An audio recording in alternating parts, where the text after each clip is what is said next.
ನಮಸ್ಕಾರ. ನಾನಿವತ್ತು ಲಾಲ್ಬಾಗ್ನಲ್ಲಿ ಗಂಗಾ ಅರಸರ ಬಗ್ಗೆ ವಿಶೇಷವಾಗಿ ಏರ್ಪಾಟು ಮಾಡಿದಂಥ ಈ ಹೂವಿನಲ್ಲಿ ನಿರ್ಮಾಣ ಮಾಡಿದಂಥ ಗಂಗಾ ಅರಸರ ಚರಿತ್ರೆಯನ್ನು ನೋಡಿ ನಿಜಕ್ಕೂ ಬಹಳ ಆಶ್ಚರ್ಯವಾಯಿತು ಮತ್ತು ಅತ್ಯಂತ ಸಂತೋಷ ಆಯಿತು. ಕನ್ನಡ ನಾಡಿನ ಆದಿ ದೊರೆಗಳಲ್ಲಿ ಬಹುಮುಖ್ಯರಾದಂಥ ಗಂಗರು 3ನೇ ಶತಮಾನದಿಂದ 10ನೇ ಶತಮಾನದವರೆಗೆ ಕನ್ನಡ ನಾಡನ್ನು ಆಳದವರು ಮತ್ತು ರಾಜ್ಯದ ಆಚೆಗೂ ನಾಡಿನ ಆಚೆಗೂ ತಮ್ಮ ಸಾಮ್ರಾಜ್ಯವನ್ನು ವಿಸ್ತರಿಸಿದ್ದಂಥವರು ಮತ್ತು ಅನೇಕ ನೀರಾವರಿ ಕೆಲಸಗಳನ್ನು, ರೈತ ಪರವಾದ ಕೆಲಸಗಳನ್ನು ಮಾಡಿದಂಥವರು. ಗಂಗಡಿಕಾರ ಒಕ್ಕಲಿಗರು ಈ ಗಂಗರಾಜರ ಮೂಲ ಪುರುಷರು, ಮೂಲ ಅಂತಲೇ ಹೇಳಲಾಗ್ತಾ ಇದೆ.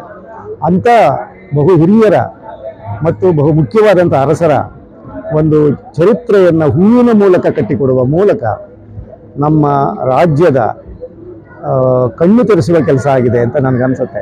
ಏಕೆಂದರೆ ಗಂಗರ ಚರಿತ್ರೆ ನಿರ್ಲಕ್ಷ್ಯಕ್ಕೆ ಒಳಗಾಗಿದೆ.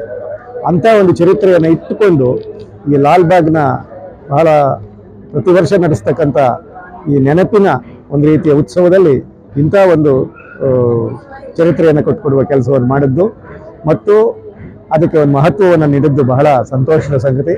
ಅದಕ್ಕಾಗಿ ನಾನು ತೋಟಗಾರಿಕೆ ಇಲಾಖೆಯನ್ನು ಮತ್ತು ಅದರ ಎಲ್ಲ ಅಧಿಕಾರಿಗಳನ್ನು, ವಿಶೇಷವಾಗಿ ನಮ್ಮ ಜಗದೀಶ್ ಅವರನ್ನು ನಾನು ಅಭಿನಂದಿಸ್ತಾ ಇದ್ದೇನೆ.